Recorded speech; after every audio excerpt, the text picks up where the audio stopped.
Something fascinating is happening in British politics. All those Rejoiners who left the Labour Party a few years ago over the issue of Brexit are all coming back to the Labour Party, now that they see that Keir Starmer is doing well in the opinion polls.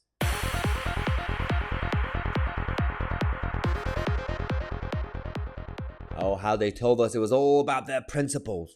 They were in love with the European Union. They left the Labour Party because the Labour establishment, just like the Tories, on paper, their line was not to rejoin the European Union, or at the time, not to remain in the European Union, even though the Labour policy still stated that they will rejoin the single market, but at least they didn't want to join as a member of the EU. So you had all these MPs leaving. They created their own party called Change UK and then Independent something, and they kept changing names every 10 minutes, and they failed. They all lost their seats. Now that Starmer is winning, now that Starmer could potentially become Prime Minister, somehow they forgot about those principles. They're coming back. Okay, Mike Gapes is one of the chief Rejoiners who left Labour, and he's written an article for The Times saying why I'm rejoining the Labour Party. Well, I'm not really surprised that you rejoin things because you're obsessed with rejoining things, but in reality, this is quite interesting because the Labour Party's position on Brexit and the European Union, on paper, what they tell us is actually more Brexity on paper, what they are saying. But we know that because Starmer is now winning in the opinion polls and could become PM, they could actually do it through the back door. So all these Rejoiners are rejoining Labour, and we have to be quite afraid of this. So don't forget, literally 2 months ago today is the 8th of March 2023.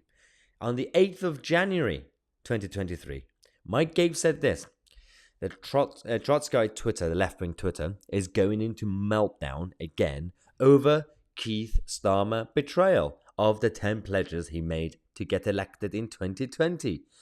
They have a point. So he agreed with the far left, saying that yes, Starmer betrayed us. Starmer lied about the 10 pledges, and actually I agree with Mike Gapes and the far left. Starmer definitely did lie. But Mike Gapes continues by saying that the honest answer is that Starmer would never have won a member's ballot without, of course, using the Corbynistas. So 2 months ago, he was still against Keir Starmer. What happened since? We don't know. Then he continued to reply, saying, the replies to this tweet are hilarious. All these Labour cultists assuming that I voted for Keir Starmer. I did not have a vote. I resigned from Corbyn's Labour Party in 2019. I am not a member of the Labour Party. Read my pinned tweet before you send your nonsensical insults. 2 months later, he is back in the Labour Party. What changed, Mike? I don't think anything's changed since the 8th of January. And now we're still continuing to have the same nonsense from the Labour side. It is interesting that I agree with Aaron Bastani. Aaron Bastani of Novara Media. He's actually on the left. And he said, one of the main reasons behind Change UK was apparently Brexit. So hence why some Tories even joined. In this dull and platinous piece by Mike Gapes, Brexit is mentioned precisely 0 times. Actually, that is a good point. I read the article, and Mike Gapes didn't even mention Brexit, considering that was a reason he left the Labour Party to join Change UK. He said, Aaron Bastani said, like Keir Starmer's leadership campaign, the whole thing was a con job. Absolutely spot on, Aaron Bastani. I agree with you on this issue.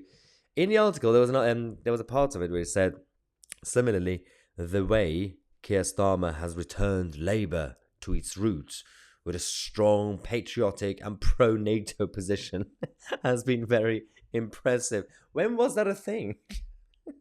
So you had a point. You had a period of time with Attlee, who was pro-empire, and then you had those who created the consensus, and after Michael Foot, to be pro-NATO, with Neil Kinnock. Otherwise, the root of the Labour Party was not that. It had nothing to do with any of this sort of stuff. And in fact, you say he's returned the Labour Party to its roots roots were the working class movement, the trade union movement, all that stuff, and basically socialism.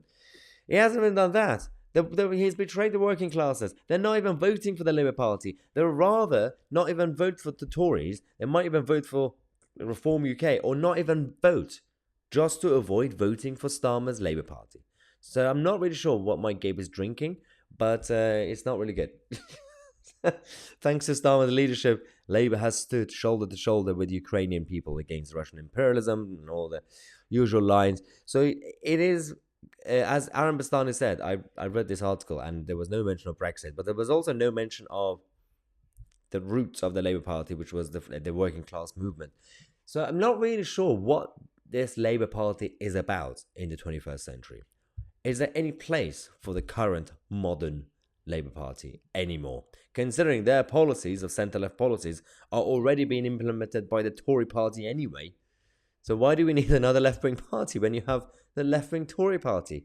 So maybe they might be less corrupt? Nah, I don't believe that. Anyway, let's come back in half an hour. Speaking of Keir Starmer and Starmer lying, we're going to expose him in the next video in half an hour, because we found some evidence of old footage of him, not old, just in the last few months, of him flip-flopping on the issue of migration and other policies. I'm Mahyar, Tousi, and we are the media.